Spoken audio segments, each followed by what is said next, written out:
दोस्तों, मोबाइल या स्मार्टफोन आज इंसान के लिए रोटी, कपड़ा और मकान के बाद एक सबसे अहम जरूरत बन चुकी है। और शायद ही आज कोई ऐसा व्यक्ति होगा जो स्मार्टफोन या मोबाइल का इस्तेमाल ना करता हो, क्योंकि स्मार्टफोन के बिना अब तो हम रह ही नहीं सकते हैं। आज बच्चे हो या फिर बूढ़े, गांव हो या फिर शहर, आपको हर किसी के पास स्मार्टफोन या मोबाइल देखने को मिल ही जाएगा। और हम जब भी कभी मार्केट में नया स्मार्टफोन लेने जाते हैं तो हम उस स्मार्टफोन का ब्रांड देखकर ही उसे खरीदते हैं। और आप जिस स्मार्टफोन का इस्तेमाल करते हैं उसके ब्रांड के बारे में तो आपको पता ही होगा। और देखा जाए तो आज लोगों के लिए ब्रांड काफी मैटर करता है। आज कुछ लोग तो ऐसे हैं जो सिर्फ आईफोन का इस्तेमाल करना ही पसंद करते हैं और वो किसी दूसरे ब्रांड की तरफ तो देखते भी नहीं है। और ऐसे ही कुछ लोग सैमसंग के फोन को यूज करते हैं। लेकिन दोस्तों, आज के टाइम पर लोग सबसे ज्यादा सिर्फ और सिर्फ चाइनीज फोन का ही इस्तेमाल कर रहे हैं। आप ऐसे कई लोग ऐसे होंगे जो ये सोचते होंगे कि अगर हमारे देश में मोबाइल बनता है तो वो हमारे देश का नहीं होता है। और ऐसा इसलिए क्योंकि उस मोबाइल को मैन्युफैक्चरिंग करने के लिए उसके कुछ पार्ट्स चाइना से मंगवाए जाते हैं। हालांकि ये सच है कि कुछ पार्ट्स चाइना से मंगवाए जाते हैं, तो उस मोबाइल के कुछ पार्ट्स चाइना के अलावा किसी दूसरे देश से भी मंगवाए जाते हैं, क्योंकि कोई भी एक देश मोबाइल के पूरे पार्ट्स मैन्युफैक्चर नहीं करता है। उसे दूसरे देश से कोई ना कोई पार्ट असेंबल करना ही होता है। तो चलिए जानते हैं कि कौन सी मोबाइल कंपनी किस देश की है। सबसे पहले बात करते हैं हमारे देश भारत की। दोस्तों, हमारे भारत में भी कई सारे मोबाइल ब्रांड हैं और जिनके नाम है लावा, कार्बन, जोलो, लाइव, वीडियोकॉन, सैलकन, माइक्रोमैक्स, आईवेल, HCL, जियो, स्पाइस और इंटेक्स। ये सारी की सारी मोबाइल कंपनियां भारत की हैं। हालांकि प्रेजेंट टाइम में इनमें से ऐसी कोई भी कंपनी नहीं है जो विदेशी मोबाइल कंपनियों को टक्कर दे पाए। हालांकि अब लावा और माइक्रोमैक्स अपने नए स्मार्टफोन लॉन्च कर रही हैं। एक टाइम ऐसा था जब मार्केट में माइक्रोमैक्स कंपनी का बोलबाला था, लेकिन फिर मार्केट में चाइनीज मोबाइल कंपनी आने से इस पर काफी असर पड़ा। अब बात करते हैं अमेरिकी स्मार्टफोन कंपनीज की। दोस्तों, दुनिया के सबसे बेहतरीन और पॉपुलर फोन्स अमेरिका बनाता है। और आपको पता ही होगा कि मैं जिस फोन की बात कर रहा हूँ उसे सबसे महंगा भी बेचा जाता है, और उस फोन का नाम है आईफोन, और जो एप्पल कंपनी का है। अमेरिका सिर्फ आईफोन ही नहीं बनाता है, बल्कि मार्केट में इसके भी कई सारे फोन आते हैं।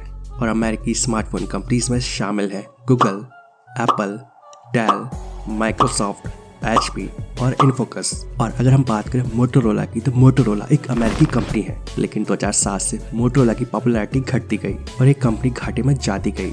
इसके बाद 4 जनवरी 2011 को मोटोरोला कंपनी को 2 कंपनी में बांट दिया गया, जिसमें पहली है मोटोरोला मोबिलिटी और दूसरी है मोटोरोला सॉल्यूशन।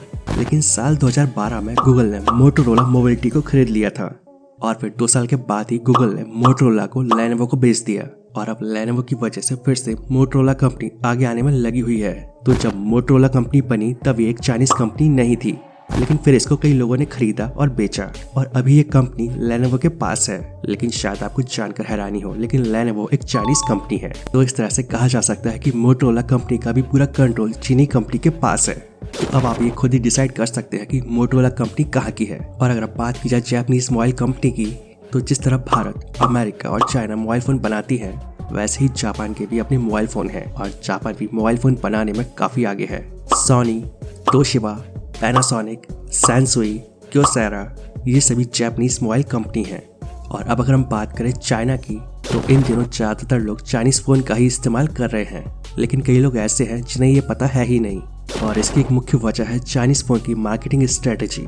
चाइना कुछ इस तरह से अपने मोबाइल फोन का एडवर्टाइजमेंट कर रहा है जिससे उसकी ज्यादा से ज्यादा मोबाइल फोन भारत में बिक रहे हैं। और चाइना की एक मोबाइल फोन कंपनी ऐसी भी है जो अपने ही अलग अलग ब्रांड से मोबाइल फोन लॉन्च कर रही है। Xiaomi, Realme, Vivo, Oppo, OnePlus, Coolpad, Tecno Mobile, Huawei, Lenovo, Xiaomi, TCL, ZTE, Poco, iQOO और Infinix, ये सभी चाइनीज मोबाइल कंपनी है।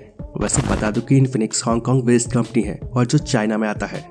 और शायद आपको जानकर हैरानी हो कि OnePlus, Oppo, Vivo, Realme और iQOO ये सभी एक ही कंपनी है, और इन 5 कंपनी का एक ही मालिक है, और वो है BVK इलेक्ट्रॉनिक्स। और ऐसे ही MI, Redmi और Poco, ये तीनों Xiaomi कंपनी के ब्रांड है। तो देखा आपने यहाँ कितनी सारी चाइनीज मोबाइल कंपनियां हैं, और ये सभी की सभी मोबाइल कंपनी काफी आगे है, और इन कंपनी के स्मार्टफोन को भारत में काफी पसंद किया जाता है। दोस्तों, आपने चाइना की मार्केटिंग स्ट्रेटेजी देखी? अगर आपको कम बजट में मोबाइल चाहिए तो आप Realme, Oppo और Vivo के मोबाइल खरीद सकते हैं, और अगर आपको फ्लैगशिप फोन चाहिए तो आप OnePlus का फोन ले सकते हैं। और अब धीरे धीरे चाइनीज मोबाइल कंपनी के कई सारे ब्रांड आते जा रहे हैं। इसके अलावा एक मोबाइल फोन कंपनी ऐसी है जिसे भारत के लोग काफी भरोसेमंद मानते हैं और पसंद करते हैं, और उसका नाम है सैमसंग। सैमसंग और LG ये दोनों ही साउथ कोरिया देश की कंपनी है।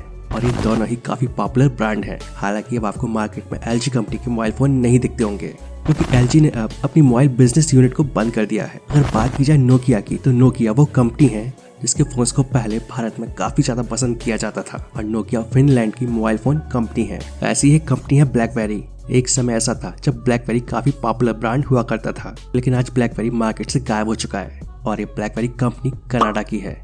इसके अलावा आसूस और HTC ये दोनों ही मोबाइल फोन कंपनी ताइवान देश की हैं। तो दोस्तों, अब आपको काफी अच्छे से समझ आ गया होगा कि कौन सी मोबाइल कंपनी किस देश की है, और अब आपके सारे कंफ्यूजन भी दूर हो चुके होंगे। तो दोस्तों, मैं आशा करता हूँ आप सभी को ये वीडियो पसंद आएगा। वीडियो अच्छा लगे तो वीडियो को प्लीज लाइक एंड शेयर जरूर करें, और ऐसे ही मजेदार और इन्फॉर्मेटिव वीडियोस देखने के लिए इस चैनल को सब्सक्राइब करना ना भूलें। तो आज के लिए बस इतना ही, मिलते हैं नेक्स्ट वीडियो में। जय हिंद, जय भारत, वंदे मातरम।